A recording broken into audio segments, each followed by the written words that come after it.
The Sunshine Tour continues to play a role in establishing local golfers and possibly helping them on their way to even bigger things. Now, to talk to us about the current state of the tour, as well as the forthcoming Fortress Invitational, we are joined by Mcebisi Mtshali. He is the marketing manager of Sunshine Tour. Mcebisi, very good evening, and thank you so much for joining us. Good evening, Kwena. Thank you so much for having me. We're looking ahead to Fortress that is starting this Thursday. But before we get there, talk to us about the Sunshine Tour and, the importance of tournaments like Fortress, especially for professional golfers. So, Kwena, the Sunshine Tour is in a phenomenal position right now. And I think it's great that every single time I come onto a platform like this to speak to you or to speak to other, news channels, I'm always saying positive things and I'm always talking about the growth because that is actually the case. Thanks to partners like Fortress who come on board and not only sponsor tournaments, but actually also partner with the tour to grow South African golf. We have seen, significant growth over the last, 5 years, especially, in South African golf and specifically with the Sunshine Tour. The Fortress Invitational is one of those key examples where it has gone from being a tournament that, literally began 3 years ago to now being one of the premier tournaments on the Sunshine Tour. It has launched the careers, in so to say, of a few players. Peter Mooman and Robin Williams have gone on to do great things on the tour and abroad after winning the Fortress Invitational. So having partners like Fortress is vital to the functioning of the tour and to the growth of South African golf. And we're very grateful and thankful for that. And for those that do not necessarily speak golf, Mcebisi, how important is it for professional players to participate and get points in the Sunshine Tour for them to be able to participate internationally? So, yeah, for those who don't speak golf, it's very different. You sometimes think because it's a professional sport, it's similar to football, it's similar to rugby, to cricket, where you might get, your income monthly or weekly, whatever it is. But for professional golfers, it's essentially when you play and when you make a cut, that is the money that you earn. If you do not play or you play and you miss a cut, you do not earn anything. So essentially, the more tournaments that we have and the more tournaments that we have for an increased prize fund, similarly to the Fortress Invitational, which is now a 2 million prize fund event, 2 million rand prize fund event, it's just giving players more opportunity and more opportunity to make more money on a week-to-week basis. So it's vitally important to them. It's vitally important for them to be able to make a living in these shores before they can go out and try and earn more money and try and get their status on other tours across the globe. So it is a really important thing to be able to have lucrative prize funds on a week in, week out basis like we do currently on the tour. When you talk about some of the big names that are coming through for the Invitational, the Fortress that is starting on Thursday, you mentioned Mulman, but also you look at somebody like Williams who played quite well last year, the defending champion. What are some of the other big names that we can expect coming through for the Fortress Invitational starting on this Thursday? So you did already mention Peter Mooman. Robin Williams has been doing phenomenally well. Not only locally, but also internationally, recently with a tied fourth position at the Alfred Daniel Links Championship in the UK.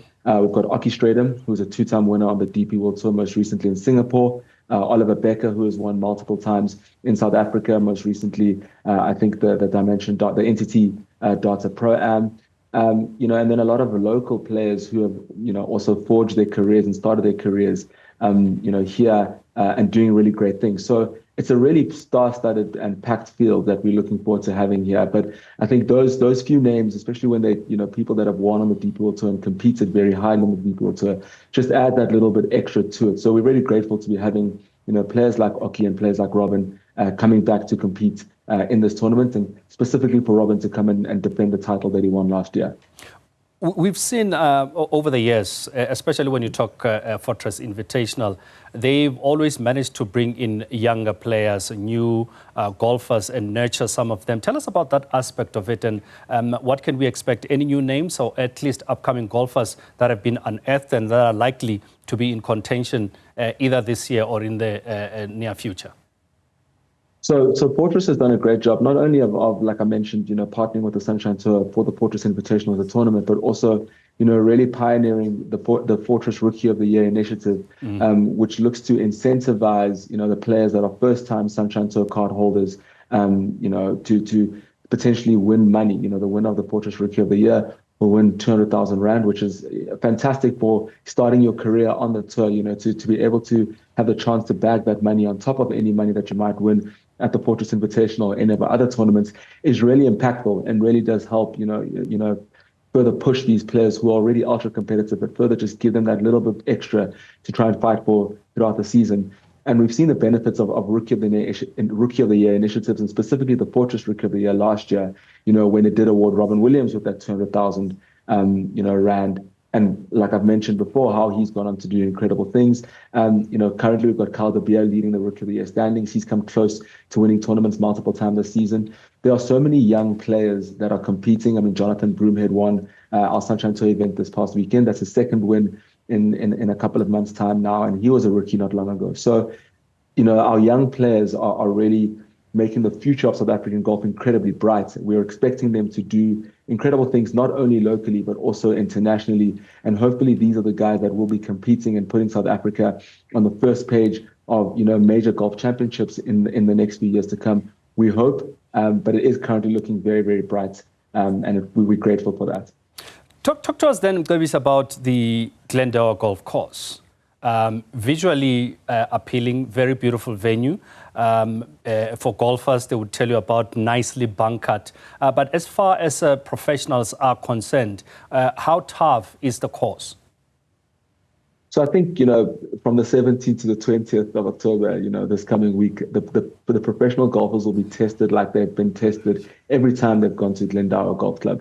It's a phenomenal course. It's a course that is so well, it's iconic in South African golf lore. It's hosted some of the biggest tournaments that we have on our schedule. The Johnson Walker Open most recently, but it's hosted the SA Open before in the past. So I think that what players can expect is a tight, narrow course with incredibly fast greens. But it's a challenge that I think makes them better off. Once a player has competed, again, to use the example of Robin, competed and done well at Glendower, they can often go on and do well at any golf course around the world. And that's testament not only to that course, but the courses that we have in South Africa. They test our golfers week in, week out. So Glendower this week is going to be very, very tough. I think because we haven't had much rains, so far this year or this season, the course is going to be a little bit harder, a little bit firmer. It might be difficult to keep the balls on the greens. And like I mentioned, the greens, I think, are going to be incredibly quick. So it's going to be tough. It's going to be a challenge, but we've got world-class golf this year, and I think we will see some low scores coming from the guys this week.